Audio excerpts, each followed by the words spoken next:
જય શ્રી સ્વામિનારાયણ। અમે જઈ રહ્યા છીએ બેટ દ્વારિકામાં આવેલું તીર્થ શંખોદ્વાર, જેને શંખોદ્વાર પણ કહેવામાં આવે છે અને શંખોદ્ધાર તરીકે પણ ઓળખવામાં આવે છે। તમે જોઈ રહ્યા છો સરસ મજાનો સમુદ્ર હિલોળા લઈ રહ્યો, અને બેટનું નામ પડે એટલે આપણને તરત જ નજર સામે સમુદ્ર દેખાય। તો એ સમુદ્રને ઉલ્લંઘી અને અમે સૌ પ્રથમ શંખનારાયણજીનું જે મુખ્ય મંદિર કહેવામાં આવે છે બેટમાં શંખોદ્વાર, તો ત્યાં અમે પ્રવેશ કર્યો છે। સાથે અમારા જે હરિભક્તો સ્વયંસેવિકાઓ વગેરે છે એ પણ છે। ઓટોના માધ્યમથી આપણે ત્યાં જઈ શકીએ। અત્યારે તો બેટમાં વાહન જાય છે, પણ એ પાર્કિંગની અંદર મૂકવામાં આવે ને પછી ત્યાંની રિક્ષાઓ બાંધવામાં આવે છે। તો એ રીતે અમે આ શંખોદ્વાર તીર્થની અંદર જઈ રહ્યા છીએ। ભાગવતજીના અષ્ટમ સ્કંધના અંત ભાગની અંદર પરમાત્માના મત્સ્યાવતારની લીલા આવે છે। તો એ જે મત્સ્યાવતાર પરમાત્માએ ધારણ કર્યો, તો આપણે કથાને જાણીએ છીએ કે ભગવાન ગૌ, બ્રાહ્મણ, દેવતાઓ, સાધુઓ, વેદ, ધર્મ વગેરેના રક્ષણ માટે અલગ અલગ સ્વરૂપો ધારણ કરી અને પધારતા હોય છે। આમ પરમાત્માના 24 અવતારો ગણાય છે, અને આમ આપણે દશાવતાર પણ કહીએ છીએ। તો એ 10 અવતારની અંદર પહેલું જ નામ આવે છે મત્સ્ય। મત્સ્યમ કૂર્મમ વરાહમ કપિલમથ હરિમ વાસુદેવમ ચ વન્યમ વગેરે। તો એમાં પહેલું જ નામ આ મત્સ્યનારાયણનું આવે છે। તો અષ્ટમ સ્કંદની અંદર એવી કથા છે કે પાછલા કલ્પના અંતમાં બ્રહ્માજીના શયનને કારણે બ્રાહ્મ નામનો નૈમિતિક પ્રલય જ્યારે થયેલો, હું બેઠા ભાગવતના શબ્દો વાંચું છું, તો એ સમયે ભૂરલોક વગેરે તમામ લોક સમુદ્રમાં ડૂબી ગયેલા, અને પ્રલયકાળ આવી જવાથી બ્રહ્માજીને નિદ્રા આવી રહી હતી, એટલે તેઓ શયન કરવા ઈચ્છતા, અને એ જ સમયે એમના મુખેથી વેદ નીકળી પડ્યા, અને એમની પાસે જ રહેતા હયગ્રીવ નામનો બળવાન દૈત્ય, જેને શંખાસુર તરીકે પણ ઓળખવામાં આવે છે, તો એણે યોગ બળથી આ વેદને ચોરી લીધેલા, અને સર્વશક્તિમાન એવા ભગવાન શ્રી હરિએ દાનવરાજના ચેષ્ટા એને જાણી લીધી। ખ્યાલ આવી ગયો કે એમણે આ વેદને ચોરી લીધા છે, એટલે ભગવાને મત્સ્યાવતાર ધારણ કરી અને વેદને પાછા લાવી અને પૃથ્વી ઉપર સ્થાપન કરેલા। અને આ શંખાસુરને ભગવાને માર્યો, તમે દર્શન કરી રહ્યા છો, જે ભગવાન દ્વારકાધીશની સરસ મજાની પ્રતિમા છે। તો લોકોનું કહેવું એવું છે કે આ રૂક્ષ્મણીજી 12 વર્ષ દુર્વાસાના શાપે વિયોગમાં રહ્યા ત્યારે એમણે જાતે બનાવેલી આ પ્રતિમા છે। તો ત્યાં સરસ મજાની પાદુકા એના પણ તમે દર્શન કર્યા। તો દ્વારકાધીશની એ ચરણ પાદુકાઓ છે। અત્યારે અમે ભગવાન શંખનારાયણના મંદિરે બેઠા છીએ। પૂજારી આ વાતને સમજાવી રહ્યા છે। ભાગવતજીની અંદર જે હયગ્રીવ દૈત્યનું નામ લખ્યું, પૂજારીજીનું કહેવું એવું છે કે એ જ શંખાસુર નામથી ઓળખાય છે, અને એ શંખાસુરનો વધ કરી અને ભગવાન જ્યારે વેદ લાવ્યા ત્યારે શંખાસુરે, આ તમે ભગવાન શંખનારાયણના અદ્ભુત દર્શન કરી રહ્યા છો।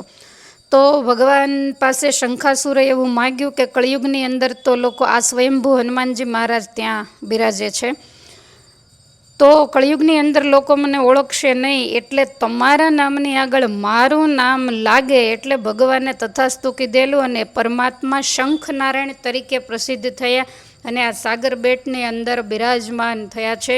પરમાત્માએ શંખાસુરને મારી અને આ જે તળાવ છે, કારણ કે મત્સ્યાવતાર ધારણ કરીને આવેલા એટલે જળચર ગણાય, એટલે તળાવની અંદર જ રહેતા હોય, તો આ તળાવ છે એને પણ શંખ તળાવના નામથી ઓળખવામાં આવે છે। શંખાસુરને માર્યા પછી એનું જે દિવ્ય તેજ હતું એ આ તળાવની અંદર અદૃશ્ય થયું। અમે ત્યાં સંકલ્પ મૂકી અને જળ માથે ચડાવી રહ્યા છીએ। આમ તો ઘણીવાર આ તળાવની અંદર સ્નાન કરેલું છે। અમારી સાથે જે ગ્રસ્ત બહેનો હતા, તો એ બધાએ પણ, એમને તો વારે વારે અહીંયા આવવાનું થાય નહીં, પહેલી વાર આવ્યા હોય, ફરી વાર ભગવાન લાવે તો અવાય, એટલે એ લોકોએ બધાએ કાયદેસર અહીંયા સ્નાન કર્યું છે।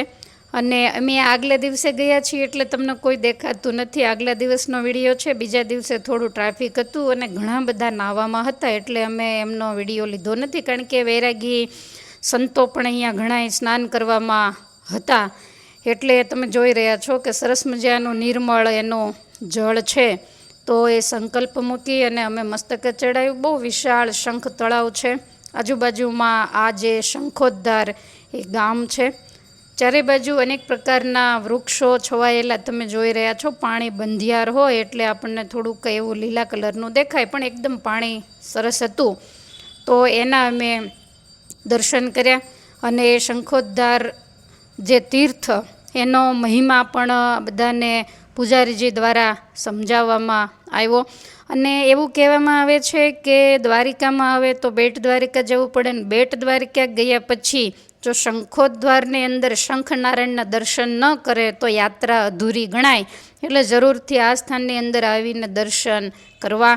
હવે તમે આગળ જોઈ રહ્યા છો કે એ શંખનારાયણના મંદિરથી 8 કિલોમીટર દૂર દાંડી હનુમાન આવેલા છે. તો રામાયણના મત પ્રમાણે એવું કહેવાય છે કે જ્યારે અહિરાવણ અને મહિરાવણ એ ભગવાન અને લક્ષ્મણજીને પાતાળમાં લઈ ગયા ત્યારે હનુમાનજી મહારાજે પાછળ જઈ એનો વધ કરી અને ભગવાનને લક્ષ્મણજીને લાવેલા. અને એ વખતે ત્યાં અહિરાવણના દ્વાર ઉપર મકરધ્વજ, જે હનુમાનજીના પુત્ર કહેવાય છે, લંકાને સળગાવ્યા પછી સમુદ્રમાં પડતા હનુમાનજી મહારાજના પસીનાનું બુંદ એક મકરી એણે એ ગળી લીધું અને એમાંથી જે પુત્રનો જન્મ થયો એને મકરધ્વજ તરીકે ઓળખવામાં આવે છે.